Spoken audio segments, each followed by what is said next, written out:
Unfiltered with Dave Latelli, episode 10. Wow, boys, we made it. To celebrate, we've got my good friend, the infamous Stephen Setu. We got him in once and it didn't quite work out. I'm the man, Dave. I honestly am the man. I'm the greatest of all time. From the time he walked into the door to the time he sat down, he was just like an exaggerated version of what you're seeing as he is online now. Like, imagine that times 20. Even more outrageous.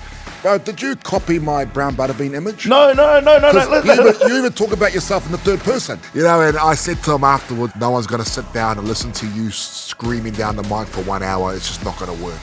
The team at Fanaticals didn't want to borrow him. They did not want to borrow him. Nah, that guy. But I said, come on, guys.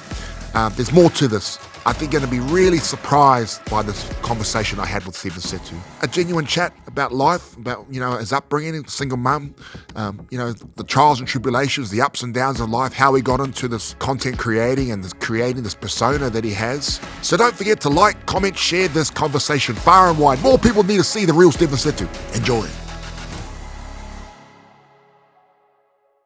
Before we get started, Unfiltered with Dave Latelli is proudly part of the Acast network and produced by the amazing team at Fanaticals. This episode is brought to you by my good friends, Trust Motors. Now, they're an amazing company that support everything we do in the community. I've known them for a long time, so if you're looking for a new car, trading in your car, whatever the case may be sure to support those who support the community. Trust Motors, how car buying should be. Stephen Setu, how are you, my brother? Man, I'm blessed and highly favored, my friend. There we go. How are you, man? Bro, if I'm honest, I'm really tired. Yeah. But we continue to push through, and I'm just happy to have you here. Appreciate and it, have mate. this conversation, brother.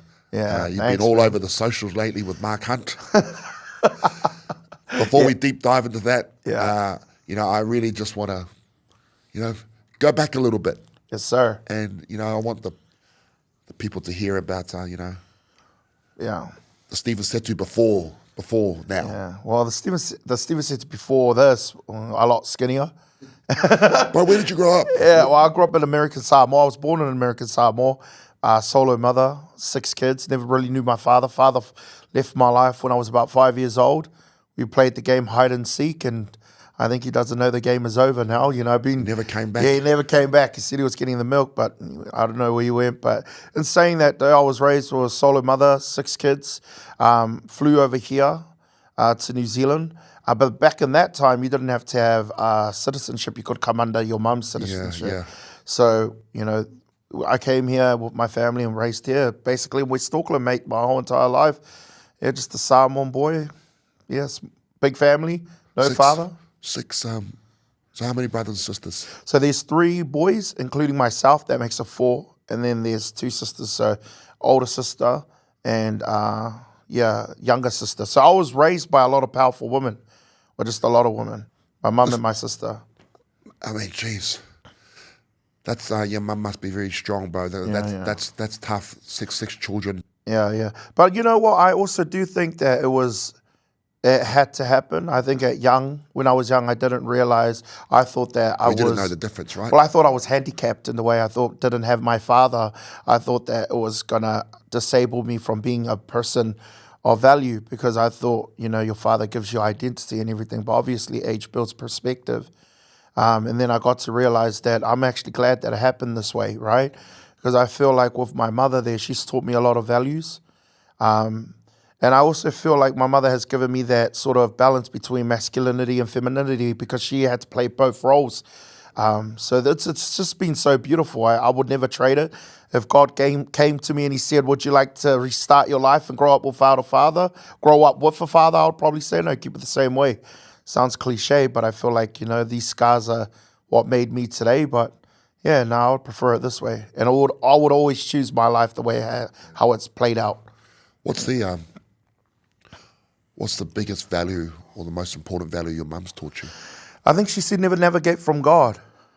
I'm not trying to make this religious, but I think personally, not having a father figure, or not just even generally having someone that I could go to and play catch with outside. I think my mum taught me that there was another being that loved you just as much as a father.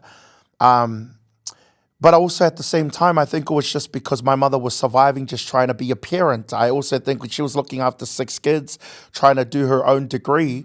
And I feel like she was Wow. just, so she got her degree whilst looking after 6 kids, being on the benefit. And I feel like when she was saying go to God, it was also because she was busy trying to be a parent. So we didn't really have that mother that was always like, make sure you brush your teeth or go to shower. This was something that we had to try to learn ourselves.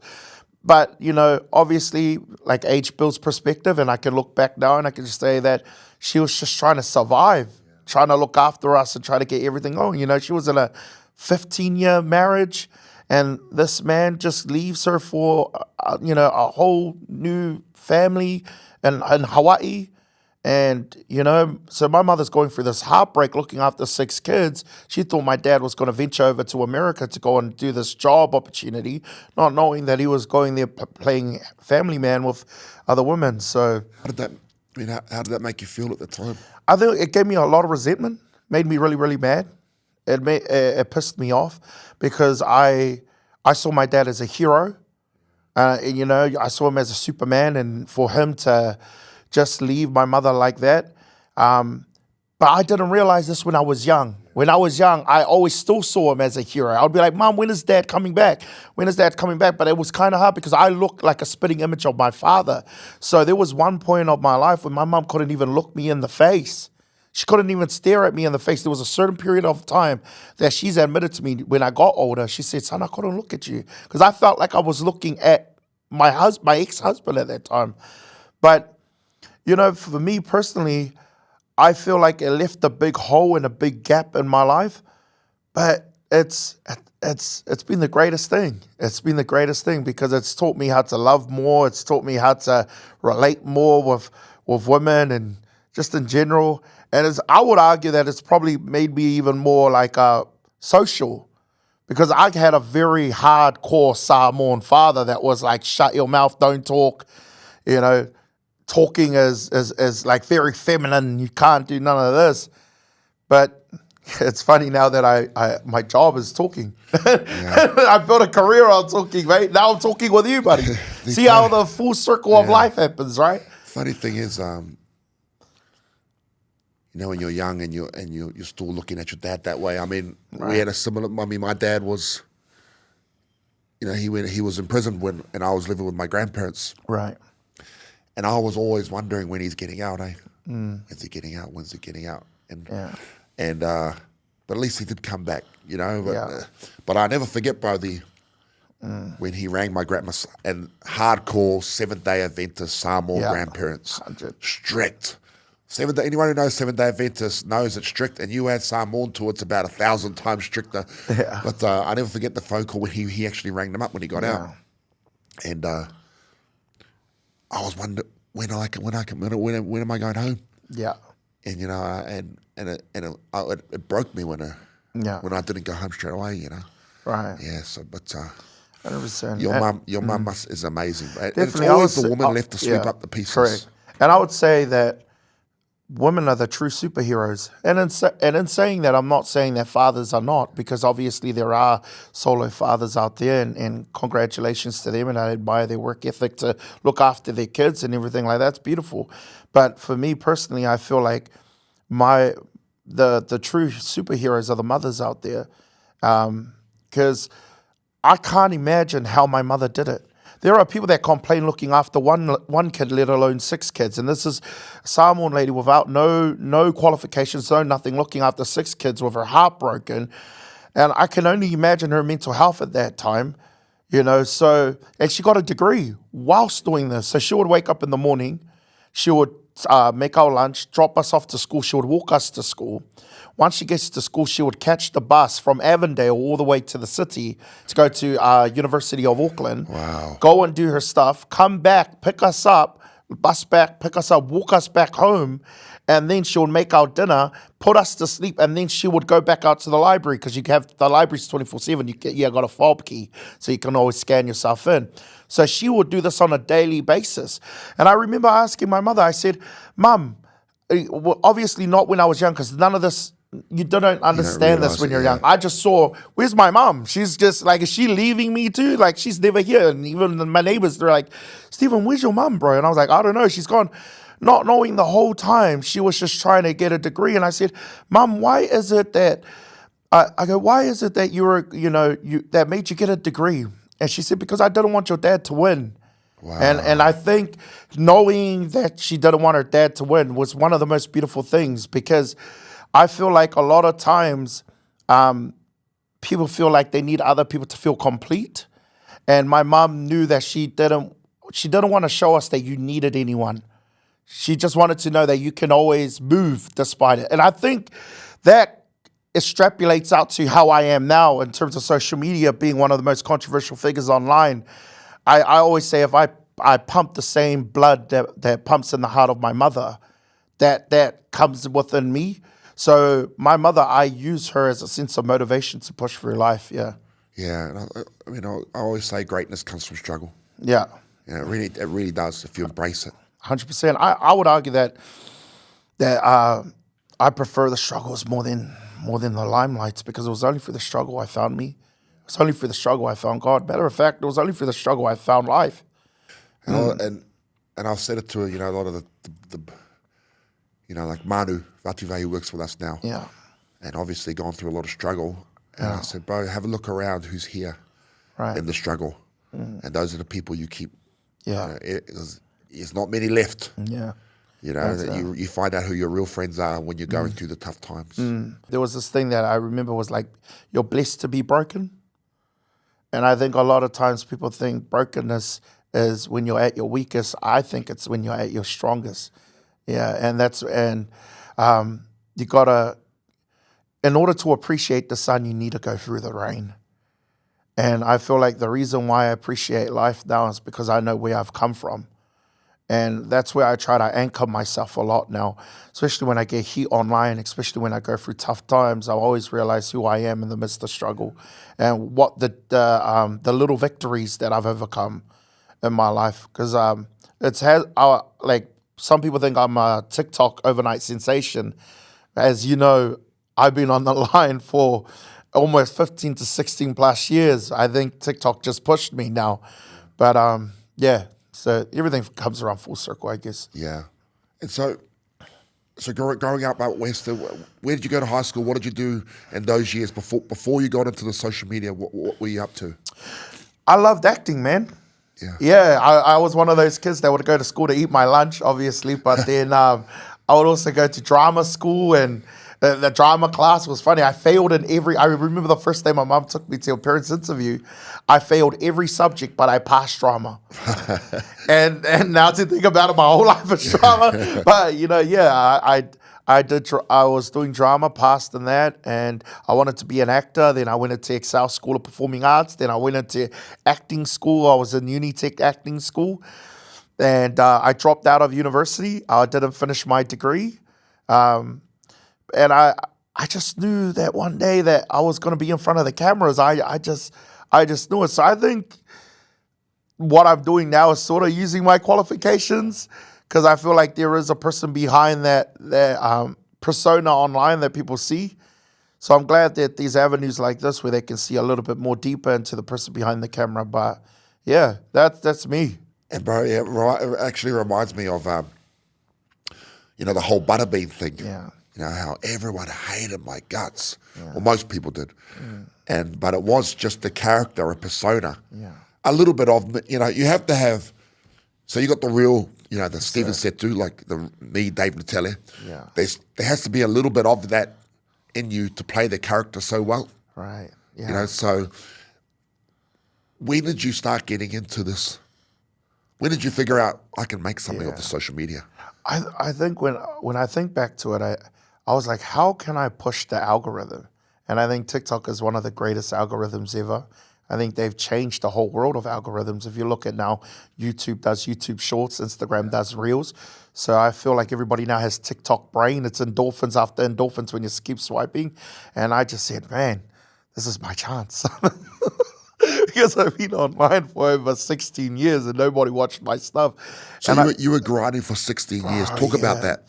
Yeah, so going for that. formative years. Yeah, definitely. You know, I used to talk to my stories, and I used to do this funny thing, bro, where I would ask myself questions. You can do it now on Insta.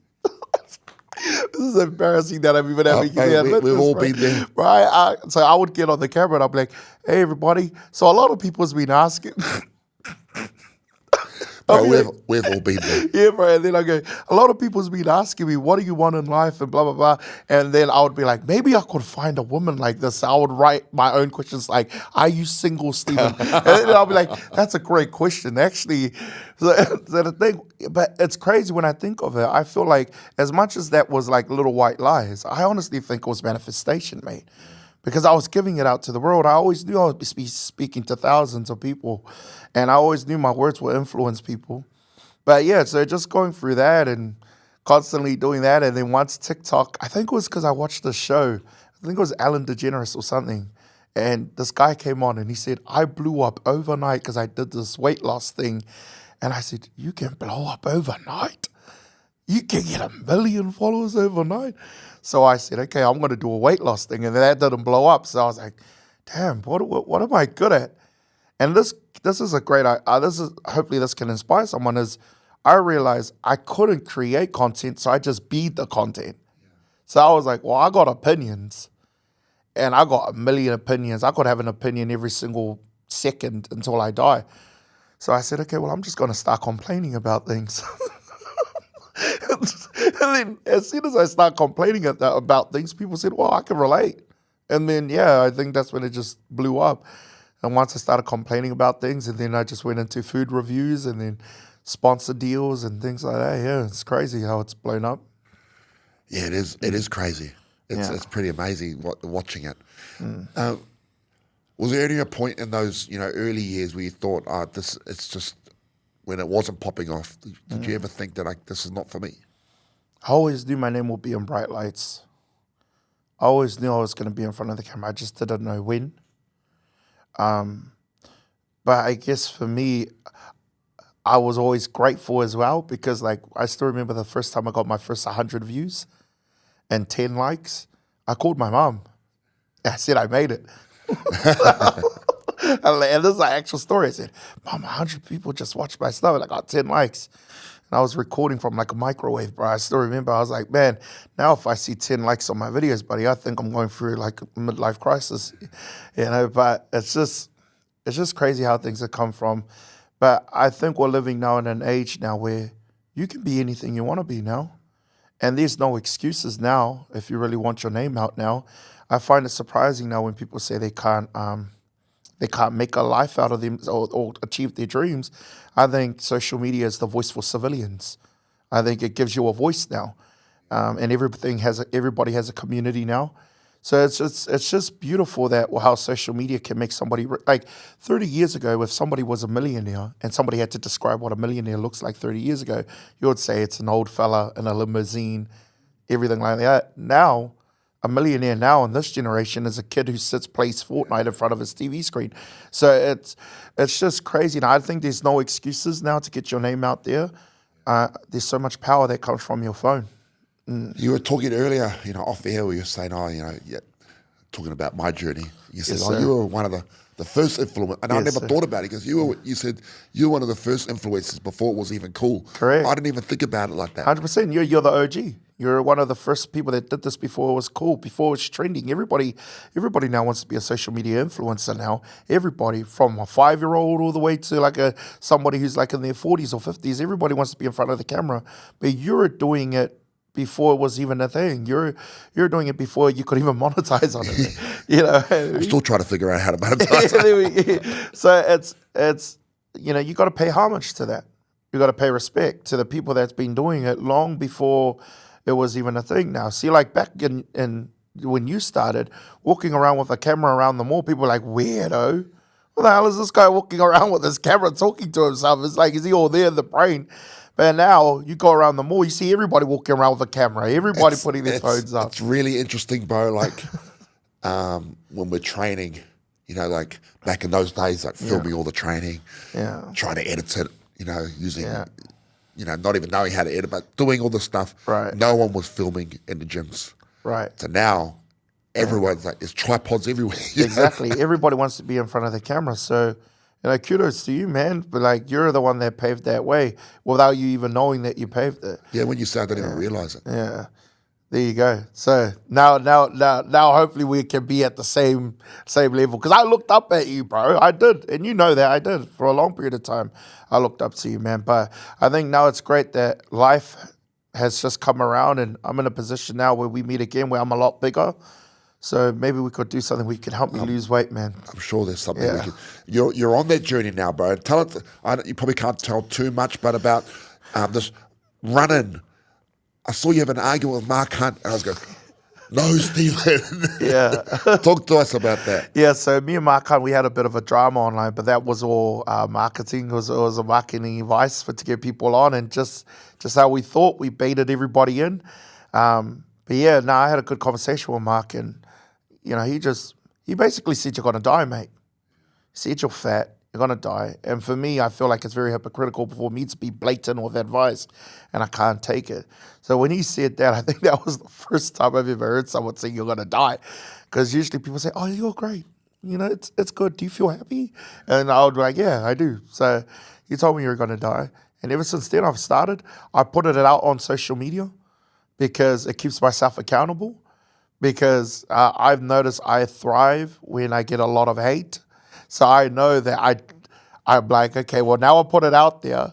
I'm going to get so much hate if I don't lose the weight. Yeah. So I put it out there. So now I have to do it. There's I've burned ships, the catchphrase burning ships.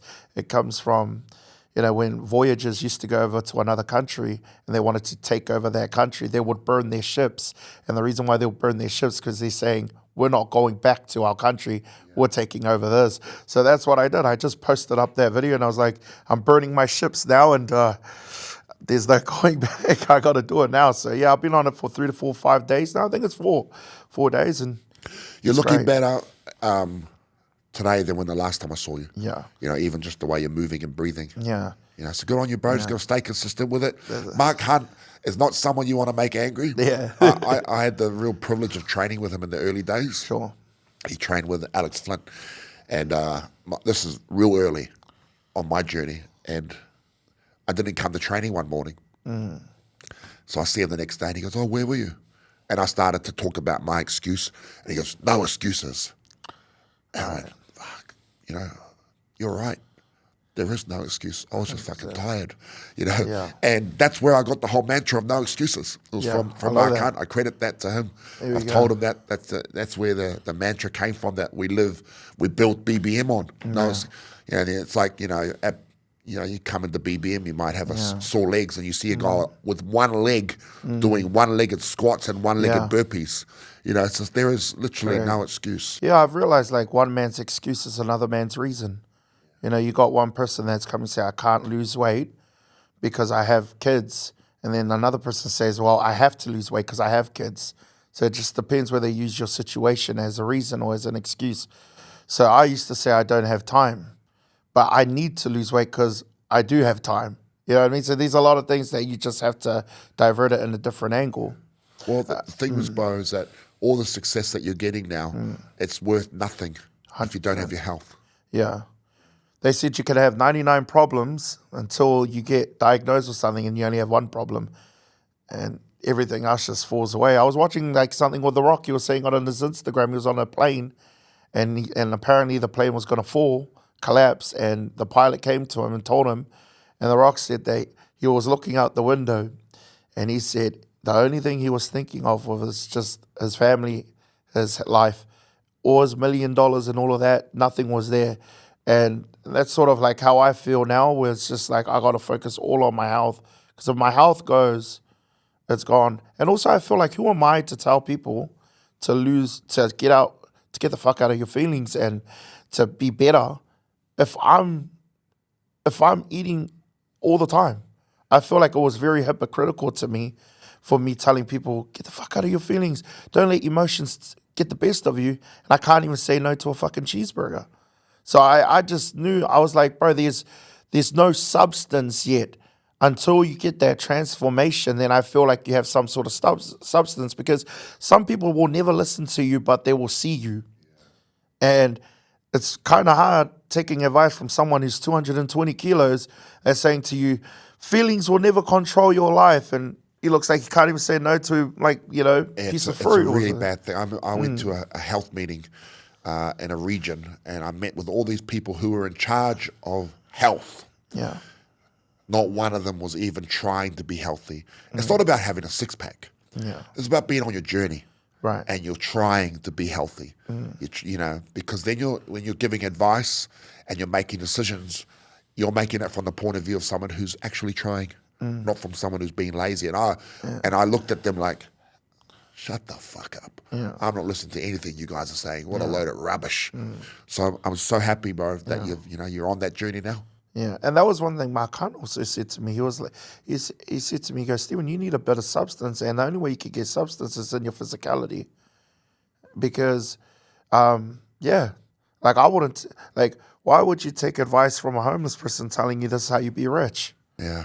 You know what I mean? So if I'm telling people to don't let your emotions control you, don't get too much into your feelings, I feel like this is me getting into my feelings. But a lot of the times, we don't see eating as a problem. We see that as a normality.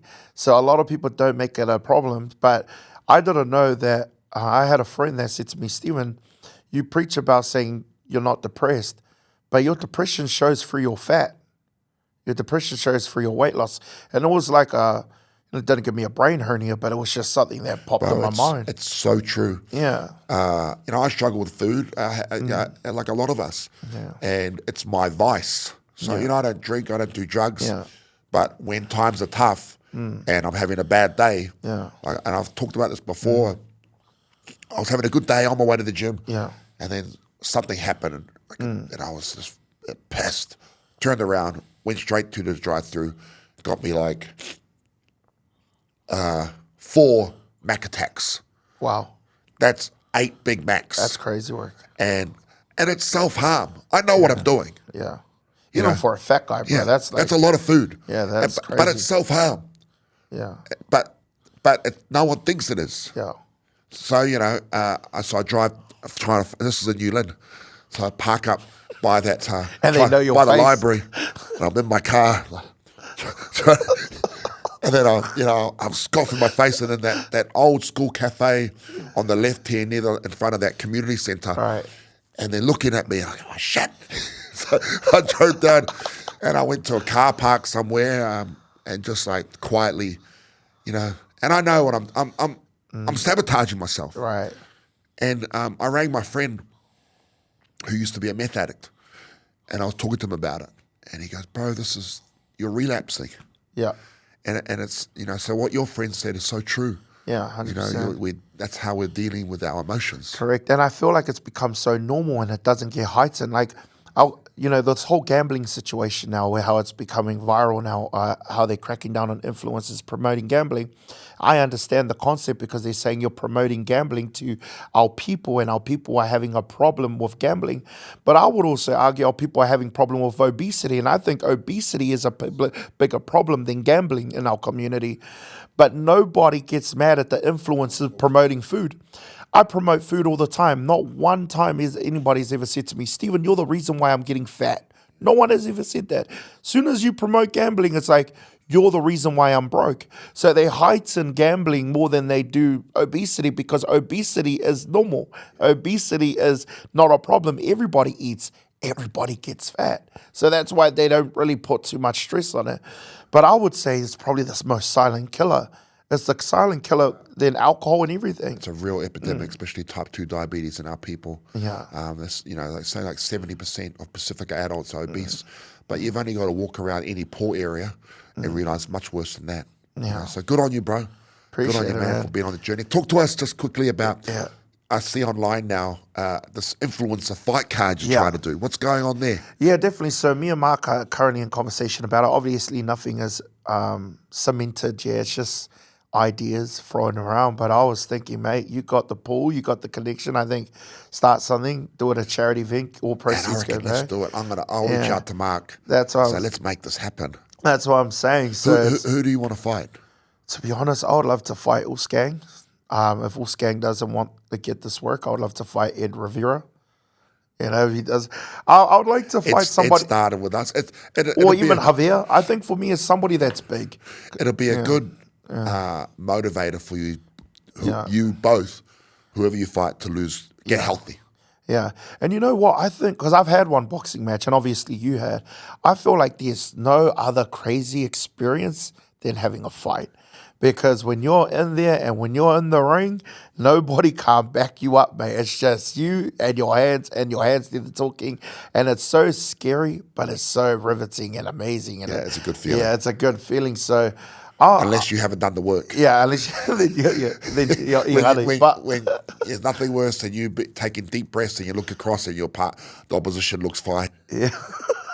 Yeah, so I would love to Usgang, Eddie Rivera, or I think that's his name, or Javier, just anybody who's big, because a lot of people are calling me out now. But then I would go and look at their video.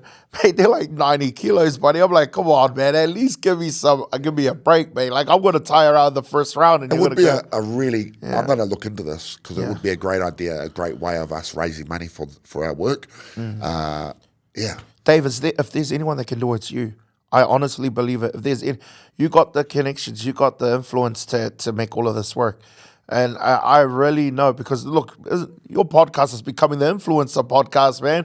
I was saying, bro, so you got the people, you know, the connections. Yeah. Man, Let's make it happen. if there's anyone that can make it happen, it's BBM, bro. So no excuses, man. I can't wait to be on your fight card, buddy. But have you ever, has there ever been a rock bottom for you? This is gonna sound. I've had a lot of problems, but I will say there's never been a rock bottom because I don't stay there. Yeah. If that makes sense. Like, I feel like rock bottom you can only see you're at the bottom if you see you're at the bottom. Yeah. For me, I'm like that agitated little spider that once sees any movement, you just gotta leave that place, and that's always been me. And food has helped me leave that place a lot. Hence the reason why I've gained weight. But yeah, I would say there's been many failures, but failures have always pushed me. What's one that sticks out? That's that you've really used to elevate you. You know, you've used that struggle to elevate you to where you are now. Allegations. So there's false allegations of people. I've spoke about this many times, with people saying the most heinous crimes, like pedophilia, which is disgusting and putrid. Anybody that did pedophilia within my circle would be immediately excommunicated instantly. But with social media, nobody doesn't do investigations. You know, you could right after this podcast, Dave, you could make a video and say Stephen came and ate all my food in the fridge, and everybody would believe you. They would comment, say Stephen give Dave's food back. So allegations just been flying around left, right, and center, to the point where big contracts actually dropped with me. So I had contracts with big companies, and then they searched my name online and said, pedophilia allegations. Now, obviously, even if I haven't been proven guilty, right, they don't want to be tied to that, because they're like, well, what about if he does get proven guilty? We don't want to connect with that. So there was a huge contingent of my life where I couldn't get any work or brand deals because they search your name before they work with you, right? So when you search Stephen Setu, say pedophilia allegation, woman beater allegations, but it's easy for them to say that because my life is on the line, right? And also with my content, I call people out, say everybody will try to find anything to try to attack me. How did you work your way out of that? I started working with small businesses because I knew small businesses needed me more than I needed them. And I started working with Polynesian families, and they would sell like, lamb buns and things like that. And then when I started promoting their companies, they blew up. So when they blew up, they would refer their friends and be like, yeah, this guy, Stephen, he promoted my lamb buns. Then they go like this, we also do the Sunday barbecue. Can he come promote that? All of a sudden, I started promoting. This is how I got into the food review business. I noticed that when I was happening. Yeah, so all of a sudden, I started promoting all these family business, and there's no greater way to build trust with someone than already building it with their circle of influence. So I started building my name from food reviews to now when people go, well, he's done like about 40 to 50 food reviews now. Let's just give him more deals now. So I started my way. When I say I started from the bottom, I mean I actually started from the bottom because I was getting big contracts. Then my accounts got banned, everything got banned, I got dropped. I said, there needs to be a way that I can get people to work with me. And I said, well, why don't you go for the people who only have 100 followers? And then now it's gone to big companies now, like massive retail franchises that would reach out to me and say, hey, can you promote this for a certain amount of dollars? But that would have never happened had if I never started with these little small family businesses. So I guess what I just try to say to people, man, there's no excuse, man. If there's a way, there's a way. There's actually a way. Like if you're in a burning house and it's burning, the first initial reaction would be to run out, right? But I feel like so many times people would be like, oh, but do I get the fire extinguisher? Do I go through the back door? Maybe I need to wet the cloth and put it over my head. Do I have to wait for... They overthink it. And, the more you know, the slower you go, the more you apply, the higher you fly. And I've always been that one person that's like, you know what? I'm just going to run out the door. I'm just going to grab that rope. Now, perhaps that rope is going to break. Perhaps the house is going to burn down when I run out, but I'm just going to run. That's just always been me. So when brand deals cut with me, I just said, I'm just going to go to small businesses and build my way now. So, but I've said no to food reviews. My DMs is full of food reviews. And I've said no because, bro, I look like a food review. Yeah. You know what I mean? You're on your journey now. That's what I'm saying. I got to calm down. Practice what you're preaching which now. Which sucks because it's a huge discrepancy in my finance. That adds another $3,000 to $4,000 a month. But I'm saying no to them just to move forward. You're adding a lot more years onto your life because of it. 100%. And others that follow you. Yeah. But the last question I ask everyone that comes on here, what's your why? What's your purpose? This is interesting. My why is to prove to myself that I matter. That's my why. Because my whole entire life I thought I didn't.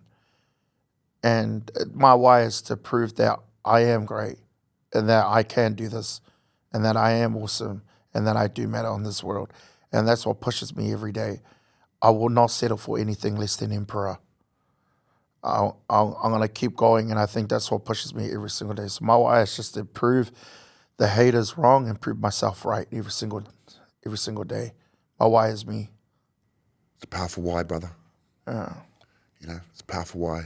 And I'm very happy that you started your health journey. Yeah. And I'm looking forward to you being on the main event on my next fight card. There we go. Let's get it, man. God bless you, bro. Thank you, brother. If you made it this far, thank you so much for the support. It really does mean so much to us. Don't forget to like, share, and subscribe, and comment on our videos, and share this out. These stories are so inspiring, and they need to be heard by everyone. Thank you so much, team.